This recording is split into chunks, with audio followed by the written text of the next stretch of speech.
എല്ലാവർക്കും നമസ്കാരം. എന്റെ പേര് മാളവിക. ചതിയന്മാർക്ക് എന്താ പറ്റുക? ഉറപ്പായ ഒരു കുഴി വീഴും. ചതിയനായ കൊക്കിന്റെയും ഞണ്ടിന്റെയും കഥയാണ് ഞാനിവിടെ പറയുന്നത്. അതിമനോഹരമായ കാടുണ്ടു. ആ കണ്ണനടുവിൽ ഒരു തടാകമുണ്ട്. ആ തടാകത്തിൽ ഒരുപാട് മീനുകളും ഞണ്ടുകളും താമസിച്ചിരുന്നു. അത് നല്ല ചങ്ങരം പറയുന്നു. ഒരു ദിവസം ഒരു കുക്കമാവ് ദൂരെ പറന്ന് ഈ തടാകത്തിൽ വന്നിരുന്നു. അന്നേ ദിവസം ഈ കുക്കമാന് ഭക്ഷണം ഒന്നും കിട്ടില്ല.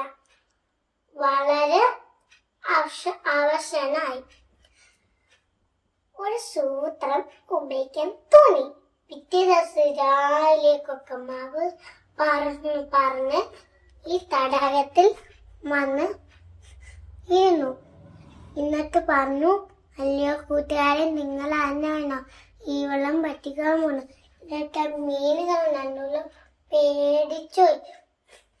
മുഖമ്മാവ് പറഞ്ഞു, നിങ്ങളെ പേടിക്കണ്ട, ദൂരെ മലയുടെ മുകളിൽ അവിടെ തടാകമുണ്ട്, അവിടെ നിങ്ങളെ കൊണ്ടുവന്ന് പറഞ്ഞു.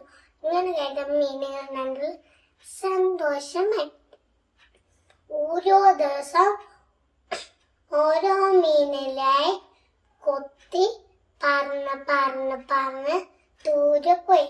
അവസാന മീനിനെ കൊണ്ട് അവസാനം ഞണ്ട് വന്ന് കൊക്കെടുത്ത് പറഞ്ഞു, എന്നെയും കൂടി കൊണ്ടുപോവോ കൊക്കമ്മാവ?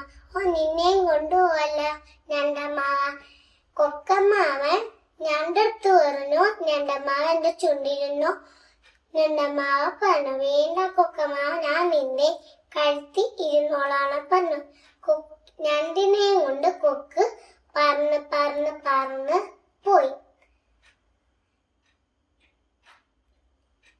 ഞണ്ട് കൊക്കെടുത്ത് പറഞ്ഞു, ഇവിടെ ഒന്നും തടാകം കാണുന്നില്ലല്ലോ. എടാ മണ്ടാറ്, ദൂരെ മലയുടെ മുകളിലല്ലേ ഇരിക്കണേ. ഞണ്ടമാർ താഴോട്ടത് നല്ല കൂട്ടുകാരനെ കഴിച്ച് മുള്ളെല്ലാം കിടക്കുന്നുണ്ടു. ഞണ്ടിന് വളരെ വിഷമമായിരുന്നു. ഈ ചതിയനായ കൊക്കിനൊരു പാഠം പഠിപ്പിക്കണം. ഞണ്ടമാവ കൊക്കിന്റെ കഴുത്തിൽ കടിച്ച് താഴെയിട്ടു.